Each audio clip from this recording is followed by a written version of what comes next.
Hello நண்பா, அனைவருக்கும் வணக்கம். இன்றைக்கி நம்ம என்ன பார்க்க போகிறோம் அப்படின்னா, 10ஆம் வகுப்பில் வரலாறு பகுதியில் 19ஆம் நூற்றாண்டில் சமூக சமய சீர்திருத்த இயக்கங்கள் இப்படி ஒரு பாடம் இருக்குது. இந்த பாடத்தை லைன் பை லைன் கொஸ்டினாக எடுத்திருக்கோம். அதை தான் நம்ம இந்த வீடியோவில் பார்க்க போகிறோம். நிறைய கேள்வி இருக்குது அப்படின்னு நினச்சிடாதீங்க. வெறும் 100 கேள்வி தான் இருக்குது. 100 கேள்வி தாங்க. இந்த 100 கேள்வியிலிருந்து கண்டிப்பாக கேள்வி எக்ஸாமில் வரும். அந்த அளவுக்கு முக்கியமான ஒரு பாடம் தான் இந்த பாடம். ஸோ வீடியோவை முழுமையாக பார்த்து யூஸ் பண்ணிக்கோங்க ஃப்ரெண்ட்ஸ். இதே மாதிரி நிறைய வீடியோ வந்துகிட்டே இருக்குது. அதுக்கு மறக்காமல் நம்ம சேனலை சப்ஸ்கிரைப் பண்ணிக்கோங்க. ஓகே ஃப்ரெண்ட்ஸ், வீடியோக்குள்ளே போகிறதுக்கு முன்னால் வீடியோவுக்கு லைக் போடுங்க. வீடியோவை உங்களுடைய ஃப்ரெண்ட்ஸ்க்கும் ஷேர் பண்ணி விடுங்க. வீடியோ பற்றிய கருத்துக்களை கமெண்ட்லேயும் போட்டு விடுங்க. ஓகே, இன்றைய கேள்விகளை பார்க்கலாங்களா? ஃபஸ்ட்டு கேள்வியை பாருங்கள். தலைவர்களை உரிய இடங்களுடன் பொறுத்துக. தலைவர்களை உரிய இடங்களுடன் பொறுத்துக. ஸோ இந்த மாதிரி கேள்வி வருமானு கேட்டால் கண்டிப்பாக வரும். யார், எந்த ஏரியாவை சார்ந்தவங்க இப்படியும் கேட்பாங்க. இங்கே விடைன்னு பார்த்தீங்கன்னா, ஜோதிபா பூலே புனே பகுதியை சார்ந்தவர், நாராயணகுரு ஐயங்காளி 2 பேருமே கேரளா பகுதியை சார்ந்தவங்க, அயோத்திதாசர் தமிழ்நாடு பகுதியை சார்ந்தவர், ராஜாராம் மோகன் ராய் வங்காள பகுதியை சார்ந்தவர். ஸோ இதான் ஆன்சர். அடுத்த கேள்வியை பார்க்கலாங்களா? கீழ்கண்ட சீர்திருத்த இயக்கங்களை பொறுத்துக. ஃப்ரெண்ட்ஸ், இந்த கேள்வி எக்ஸாமில் வந்த கேள்வி, இனியும் வர வாய்ப்புள்ள கேள்வி. இப்படியும் கேட்பாங்க, எந்தெந்த சீர்திருத்த இயக்கம் எந்த சமயத்தோடு தொடர்புடையது, இதையும் மனப்பாடம் பண்ணிடுங்க. இங்கே விடைன்னு பார்த்தீங்கன்னா, ஆரிய சமாஜம் இந்து மதம், அலிகார் இயக்கம் இஸ்லாமிய மதம், நிரங்கரி இயக்கம் சீக்கிய மதம், ரகுனுமாய் மத்தியாசனன் சபா பார்சி மதம். திரும்ப சொல்கிறேன், கவனிங்க. ஆரிய சமாஜம் இந்து மதம், அலிகார் இயக்கம் இஸ்லாம் மதம், நிரங்கரி இயக்கம் சீக்கிய மதம், ரகுனுமாய் மத்தியாசன் சபா பார்சி மதம். அடுத்த கேள்வியை பார்க்கலாங்களா? கீழுள்ள எதற்கு ராஜாராம் மோகன் ராய் விளக்கம் கொடுத்தார்? கீழுள்ள எதற்கு ராஜாராம் மோகன் ராய் விளக்கம் கொடுத்தார்? இதுக்கான பதில் உபநிடதங்கள். உபநிடதங்கள். அடுத்த கேள்வியை பாருங்க. சதி என்ற வழக்கம் ஒழிக்கப்பட்ட ஆண்டு எது? ஃப்ரெண்ட்ஸ், இந்த கேள்வி எக்ஸாமில் வந்த கேள்வி, இனியும் வரப்போகும் கேள்வி. சதி என்ற வழக்கம் ஒழிக்கப்பட்ட ஆண்டு 1829. அடுத்த கேள்வியை பார்க்கலாங்களா? சதி என்ற வழக்கத்தை ஒழிக்க சட்டம் இயற்றியவர் யார்? ஒழிக்கப்பட்டது எனவோ 1829. ஒழிக்க சட்டம் போட்டவர் யாரு? விடை வில்லியம் பெண்டிங் பிரபு. வில்லியம் பெண்டிங் பிரபு. அடுத்த கேள்வியை பாருங்க. சதி என்ற வழக்கம் ஒழிய காரணமாக இருந்தவர் யார்? சதி என்ற வழக்கம் ஒழிய காரணமாக இருந்தவர் யார்? விடை ராஜாராம் மோகன் ராய். நல்லா கவனிங்க ஃப்ரெண்ட்ஸ். சதி அப்படிங்கிற வழக்கம் ஒழிக்கப்பட்டது 1829. சட்டம் போட்டது வில்லியம் பெண்டிங் பிரபு. அது கொண்டு வர காரணமாக இருந்தவர் ராஜாராம் மோகன் ராய். அடுத்த கேள்வியை பார்க்கலாங்களா? பிரம்ம சமாஜத்தை நிறுவியவர் யார்? பிரம்ம சமாஜம் இப்படி ஒரு அமைப்பு இருக்குங்க. இதை உருவாக்கியவர் ராஜாராம் மோகன் ராய். அடுத்த கேள்வியை பாருங்க. பிரம்ம சமாஜம் உருவாக்கப்பட்ட ஆண்டு எது? பிரம்ம சமாஜம் உருவாக்கப்பட்ட ஆண்டு எது? இதுவும் எக்ஸாமில் வந்த கேள்விதான். விடை 1828. 1828 உருவாக்குனாங்க. உருவாக்குனது ராஜாராம் மோகன் ராய். அடுத்த கேள்வியை பாருங்க.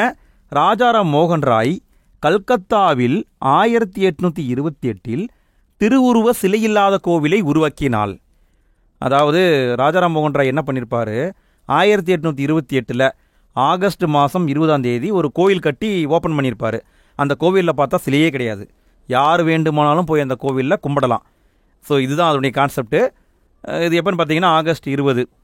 அடுத்த கேள்வியை பாருங்கள். 1833 பிரம்ம சமாஜத்தின் தலைமை பொறுப்பை ஏற்றவர் யார்? ராஜாராம் மோகன் ராய் 1833 இறந்துருவார். இறந்த பிறகு தலைமை பொறுப்பை ஏற்றவர் யாருன்னு கேட்டிருக்காங்க. விடை தேவேந்திரநாத் தாகூர். தேவேந்திரநாத் தாகூர். அடுத்த கேள்வியை பாருங்க. பிரம்ம சமாஜத்தில் நம்பிக்கை பற்றிய 4 கொள்கை கூறுகளை முன்வைத்தவர் யார்? நம்பிக்கை பற்றிய 4 கொள்கை கூறுகள். இதை சொன்னவர் யாருன்னு கேட்குறாங்க. விடை தேவேந்திரநாத் தாகூர். அடுத்த கேள்வி. கேசவ் சந்திர சென் இவர் யார் அப்படின்னா, இவரும் ஒரு புகழ்பெற்ற தலைவர். இவர் பிரம்ம சமாஜத்தில் சேர்றாரு. பிரம்ம சமாஜத்தில் இணைந்த ஆண்டு எதுன்னு கேட்குறாங்க. இவர் எப்போ சேர்ந்தாருன்னு கேட்குறாங்க. விடை 1857. 1857. அடுத்த கேள்வியை பாருங்கள். பிரம்ம சமாஜத்தில் பிளவு ஏற்பட்ட ஆண்டு எது? அதாவது பிரம்ம சமாஜம் 2ஆக உடஞ்சிரும். உடஞ்ச ஆண்டு எதுன்னு கேட்குறாங்க. 1866. 1866. அடுத்த கேள்வியை பாருங்க. இந்திய பிரம்ம சமாஜம் என்ற அமைப்பை உருவாக்கியவர் யார்? இந்திய பிரம்ம சமாஜம் என்ற அமைப்பை உருவாக்கியவர் யார்? இதற்கான விடை கேசவ் சந்திர சென். கேசவ் சந்திர சென். அடுத்த கேள்வியை பாருங்க. தேவேந்திரநாத் தாகூரின் அமைப்பு டேஸ் என அழைக்கப்பட்டது. தேவேந்திரநாத் தாகூரின் அமைப்பு டேஸ் என அழைக்கப்பட்டது. இதுக்கான பதில் பார்த்தீங்கன்னா ஆதி பிரம்ம சமாஜம். என்ன கான்செப்ட் அப்படின்னு கேட்டிங்கன்னா 1866 பிரம்ம சமாஜம் ரெண்டாக உடையும். ஒன்று இந்திய பிரம்ம சமாஜம், இன்னொன்று ஆதி பிரம்ம சமாஜம். இந்திய பிரம்ம சமாஜம் கேசவ் சந்திர சென் அவருடைய கட்டுப்பாட்டில் போயிடும். ஆதி பிரம்ம சமாஜம் தேவேந்திரநாத் தாகூருடைய கட்டுப்பாட்டில் போயிடும். அடுத்த கேள்வியை பாருங்க. இந்திய பிரம்ம சமாஜத்தில் இருந்து உருவான புதிய அமைப்பு. பிற்காலத்தில் என்னாச்சுன்னா இந்திய பிரம்ம சமாஜம்னு ஒன்று இருந்ததா, இதுவே ரெண்டாக உடஞ்சது. இதுலேருந்து புதுசாக ஒரு அமைப்பு உருவாச்சு. அது என்னங்கிறத கேட்குறாங்க. விடை சாதாரண சமாஜ். சாதாரண சமாஜ். அடுத்த கேள்வியை பாருங்க. ஈஸ்வர சந்திர வித்யாசாகர் எந்த பகுதியை சார்ந்தவர்? ஈஸ்வர சந்திர வித்யாசாகர் இவரும் ஒரு புகழ்பெற்ற சீர்திருத்தவாதி. இவர் வங்காள பகுதியை சார்ந்தவர். வங்காள பகுதியை சார்ந்தவர். அடுத்த கேள்வியை பாருங்க. இந்துக்களின் மறை நூல்களே முற்போக்கானவை என வாதிட்டவர் யார்? இந்துக்களின் மறை நூல்களே முற்போக்கானவை என வாதிட்டவர் யார்? விடை ஈஸ்வர சந்திர வித்யாசாகர். அடுத்த கேள்வியை பாருங்க. விதவைகளை எரிப்பதும் விதவை மறுமணத்தை தடை செய்வதும் முற்காலத்தில் இல்லை என்பதற்கு மறை நூல்களில் இருந்து சான்று முன்வைத்தவர், எவிடன்ஸ் காட்டினவர் யாருன்னு கேட்குறாங்க. ஈஸ்வர சந்திர வித்யாசாகர். அடுத்த கேள்வியை பாருங்க. நவீன வங்காள உரைநடையின் முன்னோடி யார்? ஃப்ரெண்ட்ஸ், இந்த கேள்வி எக்ஸாமில் வர வாய்ப்பு இருக்கிறது. நவீன வங்காள உரைநடையின் முன்னோடி யார்? விடை ஈஸ்வர சந்திர வித்யாசாகர். ஈஸ்வர சந்திர வித்யாசாகர். அடுத்த கேள்வியை பாருங்க. குழந்தை பருவத்திலேயே விதவைகளான சிறுமிகளின் வாழ்வை மேம்படுத்துவதற்காக தனது வாழ்நாள் முழுவதையும் அர்ப்பணித்தவர் யார்? அதாவது விதவை சிறுமிகள் அவங்களுடைய வாழ்க்கையை மேம்படுத்த வாழ்நாள் முழுவதும் உழைத்தவர் யாருன்னா ஈஸ்வர சந்திர வித்யாசாகர். ஈஸ்வர சந்திர வித்யாசாகர். அடுத்த கேள்வியை பாருங்க. விதவை மறுமண சட்டம். விதவை மறுமண சட்டம் இதை மறுமண சீர்திருத்த சட்டம் இப்படின்னு சொல்லுவாங்க. இது இயற்றப்பட்ட ஆண்டு எது? விதவை மறுமண சட்டம் இயற்றப்பட்ட ஆண்டு எது? ஃப்ரெண்ட்ஸ், இந்த கேள்வி எக்ஸாமில் வந்த கேள்வி, இனியும் வரக்கூடிய கேள்வி. விடை 1856. விதவை மறுமண சட்டம் 1856. அடுத்த கேள்வியை பாருங்க. எந்த ஆண்டில் முதலாக திருமண வயது சட்டம் இயற்றப்பட்டது? எந்த ஆண்டில் முதலாக திருமண வயது சட்டம் இயற்றப்பட்டது? இதுக்கான பதில் 1860ங்க. 1860. அடுத்த கேள்வி. திருமண வயது சட்டம் கொண்டு வர காரணமாக இருந்தவர் யார்? திருமண வயது சட்டம் கொண்டு வர காரணமாக இருந்தவர் யார்? விடை ஈஸ்வர சந்திர வித்யாசாகர். ஈஸ்வர சந்திர வித்யாசாகர். அடுத்த கேள்வியை பாருங்க. 1860 திருமண வயது சட்டத்தின்படி நிர்ணயிக்கப்பட்ட திருமண வயது என்ன? திருமண வயது என்ன? இதுக்கான பதில் 10 வயசுங்க. 1860னா 10 வயது. 1891னா 12 வயது. 1925னா 13 வயது. ஸோ ஜஸ்ட்டு தெரிஞ்சு வச்சுக்கோங்க. இப்படி ரொம்ப டிஃபிகல்ட்டாக கேட்க மாட்டாங்க, சரிங்களா? சரி, அடுத்த கேள்வியை பாருங்கள். திருமண வயது சட்டம் காகிதத்தில் மட்டுமே இருந்தது என திருமண வயது ஒப்புதல் கமிட்டி கூறிய ஆண்டு எது? திருமண வயது சட்டம் அப்படிங்கிறது வெறும் பேப்பரில் மட்டும்தான் இருந்தது அப்படின்ட்டு திருமண வயது ஒப்புதல் கமிட்டி சொல்லியிருக்கு. எந்த ஆண்டுன்னு கேட்குறாங்க. 1929. 1929. அடுத்த கேள்வியை பாருங்கள். பிரம்ம சமாஜத்திற்கு இணையாக நிறுவப்பட்ட அமைப்பு எது? பிரம்ம சமாஜத்துக்கு இணையாக நிறுவப்பட்ட அமைப்பு. விடை பிரார்த்தனை சமாஜம். பிரார்த்தனை சமாஜம். அடுத்த கேள்வியை பாருங்க. பிரார்த்தனை சமாஜம் உருவாக்கப்பட்ட இடம் எது? பிரார்த்தனை சமாஜம் உருவாக்கப்பட்ட இடம். விடை பம்பாய்ங்க. பிரம்ம சமாஜம் கல்கத்தாவில் உருவாக்கப்பட்டது. பிரார்த்தனை சமாஜம் பம்பாயில் உருவாக்கப்பட்டது. அடுத்த கேள்வியை பாருங்க. பிரார்த்தனை சமாஜம் உருவாக்கப்பட்ட ஆண்டு எது? பிரார்த்தனை சமாஜம் உருவாக்கப்பட்ட ஆண்டு எது? விடை 1867. 1867. அடுத்த கேள்வியை பாருங்க. பிரார்த்தனை சமாஜத்தை உருவாக்கியவர் யார்? பிரார்த்தனை சமாஜத்தை உருவாக்கியவர் யார்? இதற்கான பதில் ஆத்மராம் பாண்டுரங். ஆத்மராம் பாண்டுரங். அடுத்த கேள்வி, பிரார்த்தனை சமாஜத்தில் இருந்த முக்கியமான 2 உறுப்பினர்கள் யார்? பிரார்த்தனை சமாஜத்தில் இருந்த முக்கியமான 2 உறுப்பினர்கள் யார்? இதற்கான பதில் ஆர்சி பண்டர்கர் மற்றும் MG Ranade. RC Bhandarkar, MG Ranade. அடுத்த கேள்வியை பாருங்க. விதவை மறுமண சங்கம், தக்கான கல்வி கழகம், புனே சர்வஜனிக் சபா ஆகியவற்றை உருவாக்கியவர் யார்? ஃப்ரெண்ட்ஸ், இந்த கேள்வி எக்ஸாமில் வந்த கேள்வி, இனியும் எக்ஸாமில் வரக்கூடிய கேள்வி. விதவை மறுமண சங்கம், தக்கான கல்வி கழகம், புனே சர்வஜனிக் சபை, இது எல்லாத்தையும் உருவாக்குனவர் யாருன்னா எம்ஜி ரானடே. எம்ஜி ரானடே. அடுத்த கேள்வியை பாருங்க. கீழ்கண்டவற்றை சரியாக பொறுத்துக.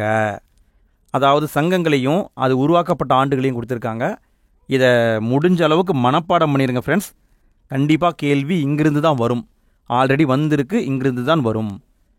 இதுக்கான பதில்னு பார்த்தீங்கன்னா, விதவை மறுமண சங்கம் 1861 உருவாக்கப்பட்டது. புனே சர்வஜனிக் சபை 1870 உருவாக்கப்பட்டது. தக்கான கல்வி கழகம் 1884 உருவாக்கப்பட்டது. நல்லா பாருங்கள் ஃப்ரெண்ட்ஸ். விதவை மறுமண சங்கம் 1861, புனே சர்வஜனிக் சபை 1870, தக்கான கல்வி கழகம் 1884. ஃப்ரெண்ட்ஸ், தயவு செஞ்சு மனப்பாடம் பண்ணிடுங்க. கண்டிப்பாக இது கேள்வியாக வர வாய்ப்பு இருக்குது. அடுத்த கேள்வியை பாருங்கள். ஆரிய சமாஜத்தை உருவாக்கியவர் யார்? ஆரிய சமாஜத்தை உருவாக்கியவர் யார்? விடை தயானந்த சரஸ்வதி. தயானந்த சரஸ்வதி. அடுத்த கேள்வி, ஆரிய சமாஜம் உருவாக்கப்பட்ட ஆண்டு. ஆரிய சமாஜம் உருவாக்கப்பட்ட ஆண்டு. இதற்கான பதில் 1875. 1875. அடுத்த கேள்வியை பாருங்க. ஆரிய சமாஜம் உருவாக்கப்பட்ட பகுதி. ஆரிய சமாஜம் எந்த பகுதியில் உருவாக்கப்பட்டது? இதுக்கான பதில் பஞ்சாப். பஞ்சாப். அடுத்த கேள்வி, சத்தியார்த்த பிரகாஷ் என்ற புத்தகத்தை எழுதியவர் யார்? ஃப்ரெண்ட்ஸ், இது எக்ஸாமில் வந்த கேள்விங்க. சத்தியார்த்த பிரகாஷ் என்ற புத்தகத்தை எழுதியவர் யார்? விடை தயானந்த சரஸ்வதி. தயானந்த சரஸ்வதி. அடுத்த கேள்வியை பாருங்க. வேதங்களுக்கு திரும்புவோம் என்பது யாருடைய முழக்கம்? வேதங்களுக்கு திரும்புவோம் என்பது யாருடைய முழக்கம்? இதற்கான பதில் தயானந்த சரஸ்வதி. அடுத்த கேள்வி, எதிர் மத மாற்றம் என்பது எதன் முக்கிய குறிக்கோள்? எதிர் மத மாற்றம் என்பது எதன் முக்கிய குறிக்கோள்? இதற்கான பதில் ஆரிய சமாஜம்.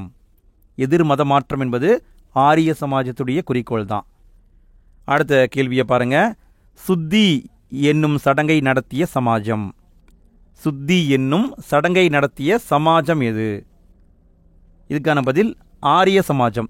இது என்ன அப்படின்னா, அதாவது இந்து மதத்திலிருந்து மற்ற மதங்களுக்கு போனவங்கள திரும்ப இந்து மதத்துக்கே கொண்டு வர்றது தான் சுத்திங்கிற சடங்கு. இதை நடத்தியது ஆரிய சமாஜம். அடுத்த கேள்வியை பாருங்க. ராமகிருஷ்ண பரமஹம்சர் சார்ந்த பகுதி. எந்த பகுதியை சார்ந்தவர்னு கேட்குறாங்க. விடை வங்காள பகுதியை சார்ந்தவர். வங்காளத்தில் தட்சிணேஸ்வரம் அப்படிங்கிற ஒரு இடம் இருக்கும், அந்த பகுதியை சார்ந்தவர். அடுத்த கேள்வியை பாருங்க. ஜீவன் என்பதே சிவன் என்று கூறியவர் யார்? ஃப்ரெண்ட்ஸ், இதெல்லாம் கேட்க வாய்ப்பு இருக்குங்க. ஜீவன் என்பதே சிவன் என்று சொன்னவர் ராமகிருஷ்ண பரமஹம்சர். ராமகிருஷ்ண பரமஹம்சர்.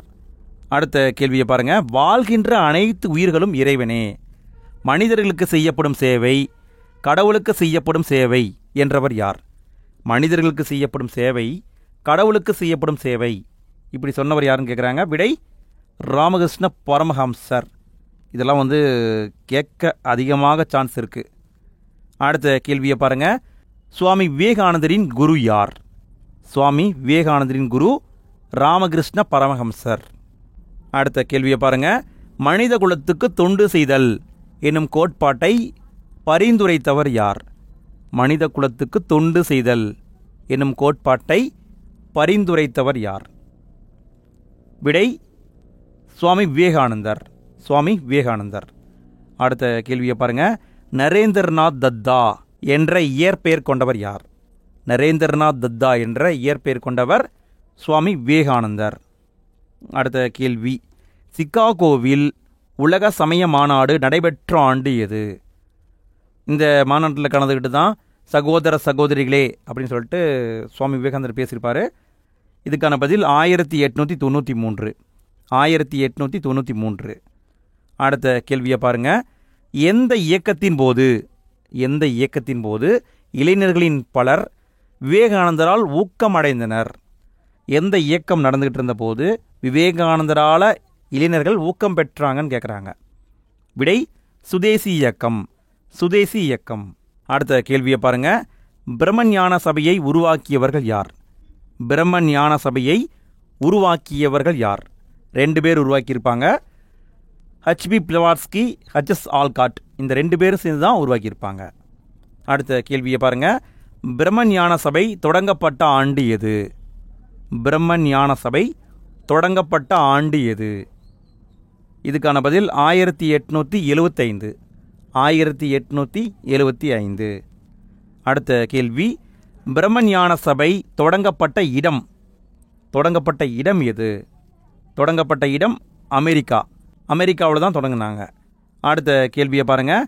பிரம்மஞான சபையின் தலைமையிடம் சென்னையில் உள்ள அடையாருக்கு மாற்றப்பட்ட ஆண்டு எது? பிறகு பார்த்தீங்கன்னா அடையாருக்கு மாற்றிட்டாங்க. எப்போ மாற்றினாங்கன்னு கேட்குறாங்க. 1886. 1886. அடுத்த கேள்வியை பாருங்கள்.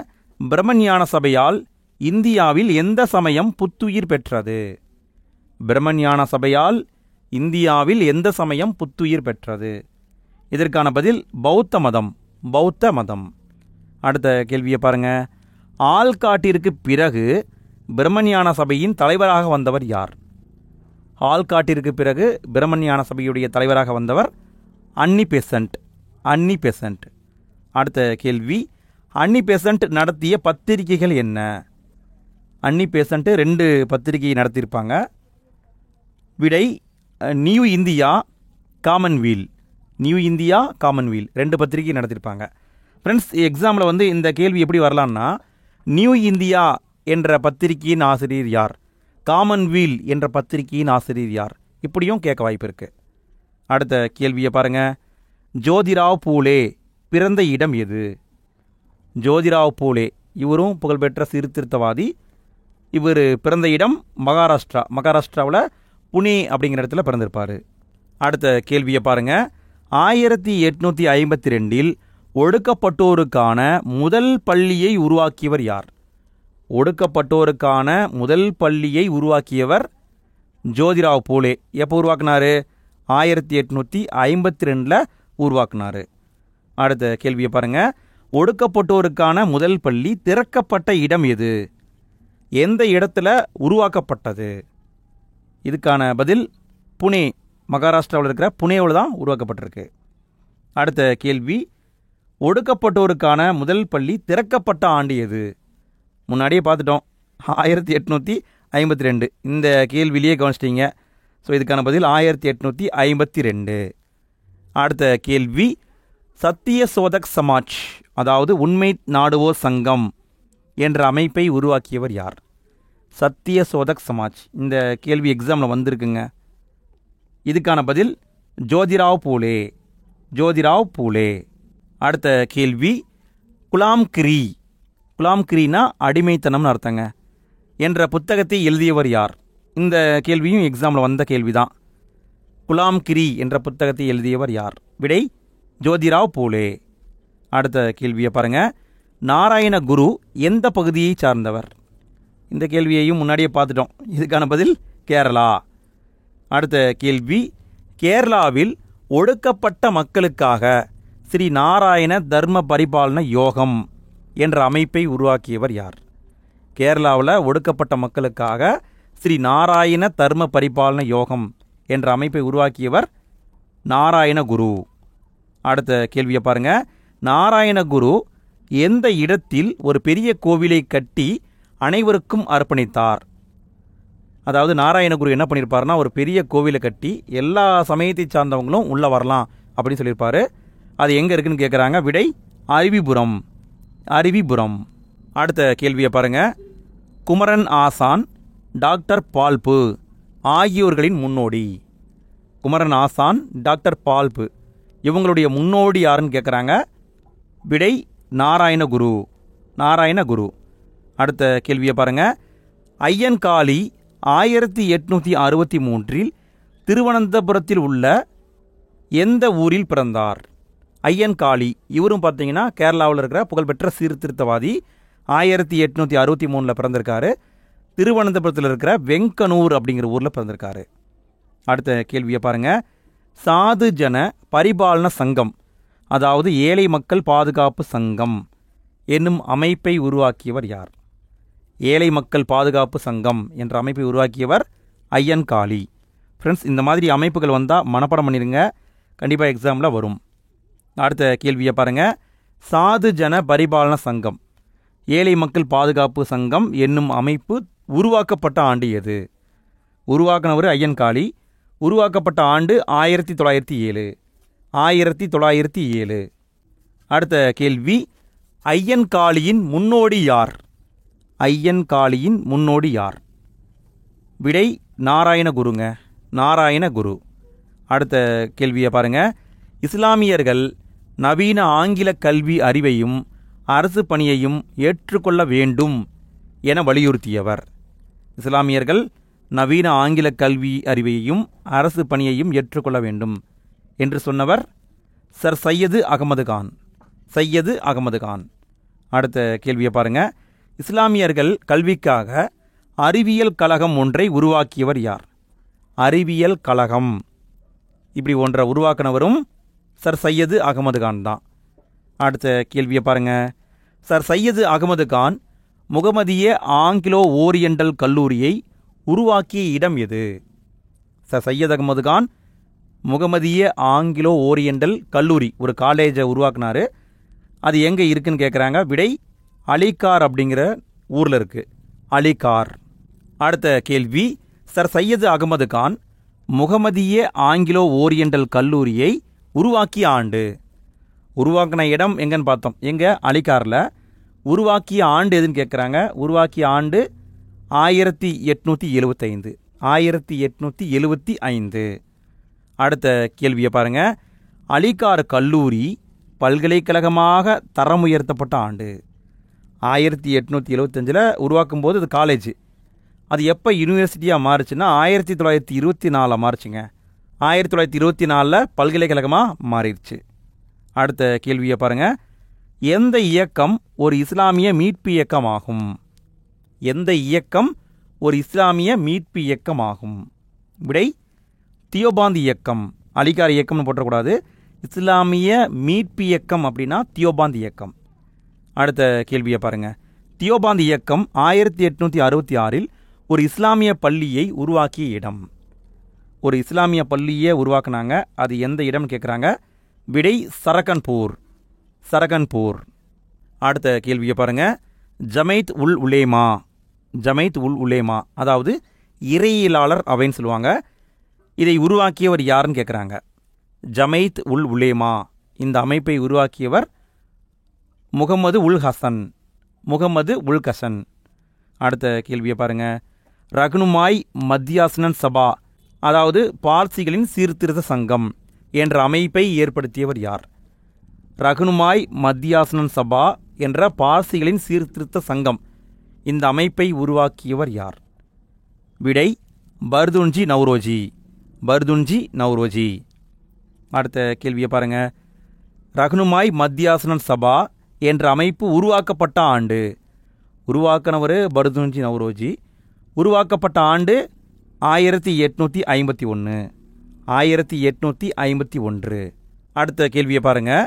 ரகுனுமாய் மத்தியாசனன் சபா அதாவது பார்சிகளின் சீர்திருத்த சங்கம் என்ற அமைப்பின் தாரக மந்திரமாக இருந்தது எது? இந்த அமைப்புடைய தாரக மந்திரம் எதுன்னு கேட்குறாங்க. விடை ராஷ்ட் கோப்தார். அடுத்த கேள்வியை பாருங்கள். ராஷ்ட் கோப்தார் என்பதன் பொருள் என்ன? ராஷ்ட் கோப்தார் என்பதன் பொருள் என்ன? விடை உண்மை விளம்பி. ராஷ்ட் கோப்தார்னா உண்மை விளம்பி.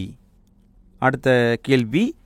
பெர்ரம்ஜி மல்பாரி என்பவர் எந்த பழக்கத்திற்கு எதிராக சட்டம் இயற்றப்பட வேண்டும் என இயக்கம் நடத்தினார்? பெர்ரம்ஜி மல்பாரி என்பவர் எந்த பழக்கத்துக்கு எதிராக சட்டம் கொண்டு வரணும் அப்படின்னு இயக்கம் நடத்தினார்? விடை குழந்தை திருமணம். குழந்தை திருமணம். அடுத்த கேள்வியை பாருங்க. நிரங்கரி இயக்கத்தின் நிறுவனர் யார்? நிரங்கரி இயக்கம் இதனுடைய நிறுவனர் யார்? விடை பாபா தயாள்தாஸ். நிரங்கரி இயக்கத்தை உருவாக்கினவர் பாபா தயாள்தாஸ்.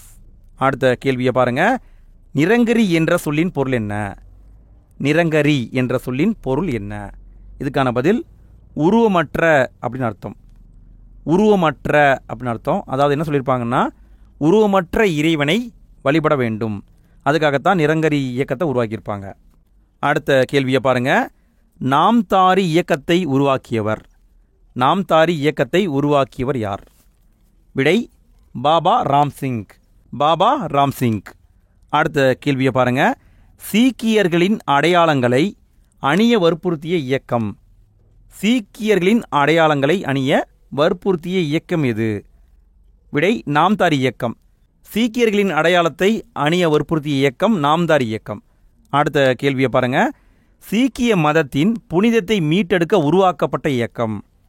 சீக்கிய மதத்தின் புனிதத்தை மீட்டெடுக்க உருவாக்கப்பட்ட இயக்கம் சிங் சபா. சிங் சபா.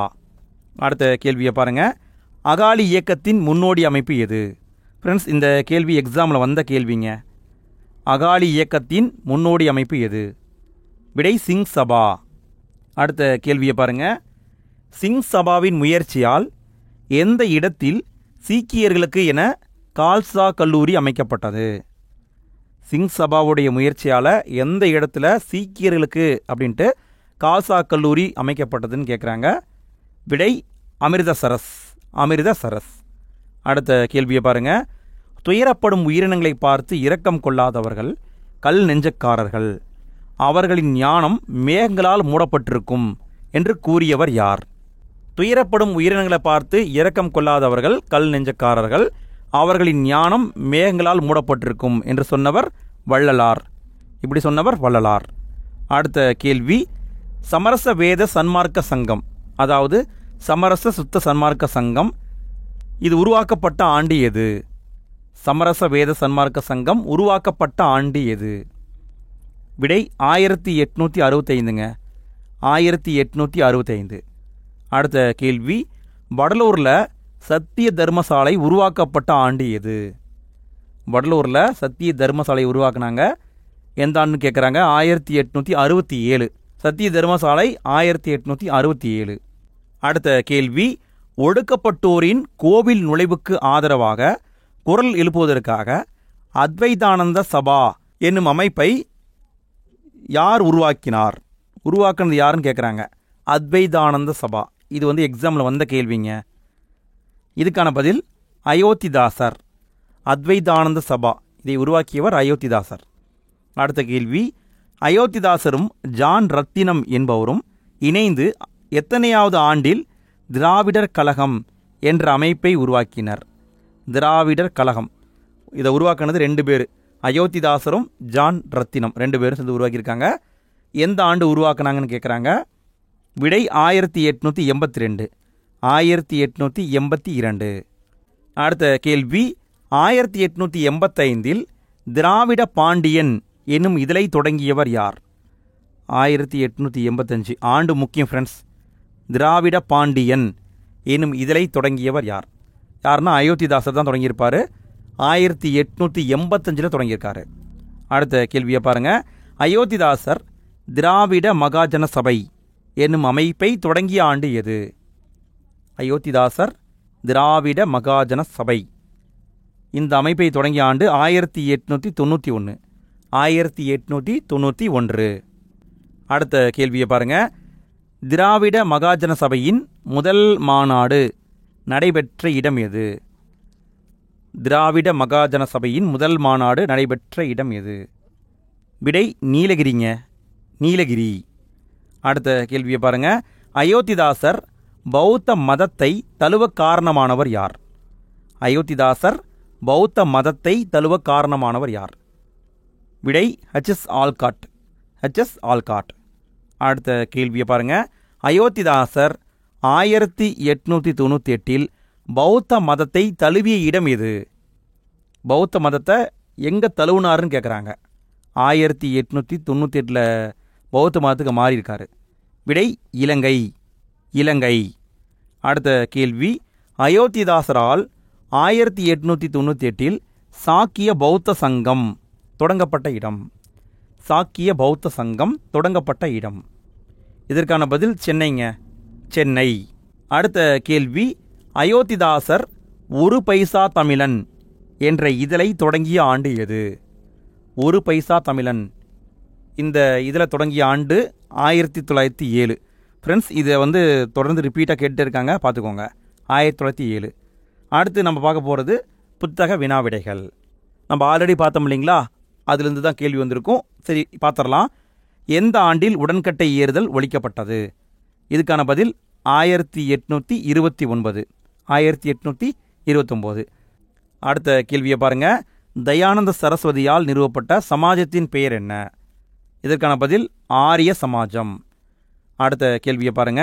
யாருடைய பணியும் இயக்கமும் 1856 ஆண்டு விதவை மறுமண சீர்திருத்த சட்டம் இயற்றப்படுவதற்கு வழிகோலியது? இதற்கான பதில் ஈஸ்வரசந்திர வித்யாசாகர். அடுத்த கேள்வி, ராஷ்ட் கோப்தார் என்பது யாருடைய முழக்கம்? ராஷ்ட் கோப்தார் என்பது யாருடைய முழக்கம்?